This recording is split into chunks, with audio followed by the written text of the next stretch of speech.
जिन जिनको भी दिक्कत है कांवड़ से, हमारी यात्रा से, हमारी धार्मिक उससे 110 करोड़ सनातनी हिंदुओं का देश, एकमात्र हिंदुओं का देश है, जिन्हें दिक्कत है वो देश छोड़ के पाकिस्तान चले जाओ, अफगानिस्तान चले जाओ, कि किसी और देश में चले जाओ।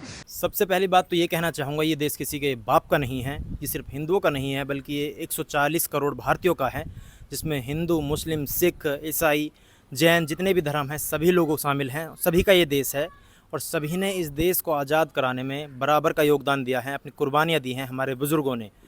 और जो भाई ये बात कह रहा है कि जिसको कावड़ से दिक्कत है वो पाकिस्तान चला जाए, बांग्लादेश चला जाए, तो मैं इस भाई को बता देना चाहता हूँ कि दिक्कत कावड़ से किसी को नहीं है, बल्कि दिक्कत आप लोगों को है नमाज से।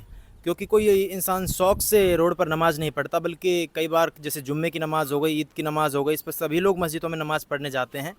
तो जब वो मस्जिदें फुल हो जाती हैं, थोड़े से कुछ लोग रह जाते हैं तो बाहर नमाज़ पढ़ लेते हैं। उसको लेकर आप लोग हाय हंगामा करते हो देश में, ये मुसलमान वो मुसलमान, और इतनी धमकी देते हो उनको। आपके मुख्यमंत्री योगी आदित्यनाथ जैसे बड़े मुख्यमंत्री धमकी देते हैं।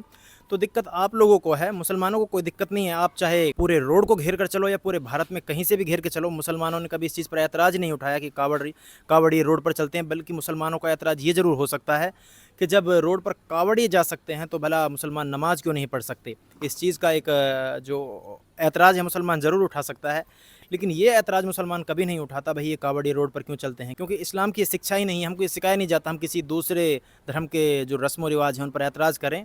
बल्कि पता नहीं आपको क्या चुल मची हुई है, धर्म में आपके में भी नहीं लिखा हुआ, आपको क्या चुल मची हुई है, जहाँ भी मुसलमान दिखे वहीं जय श्री राम चिल्लाना शुरू कर दो, या फिर मुसलमानों के किसी आयोजन को देखकर वहाँ पर कोई हंगामा करना शुरू कर दो।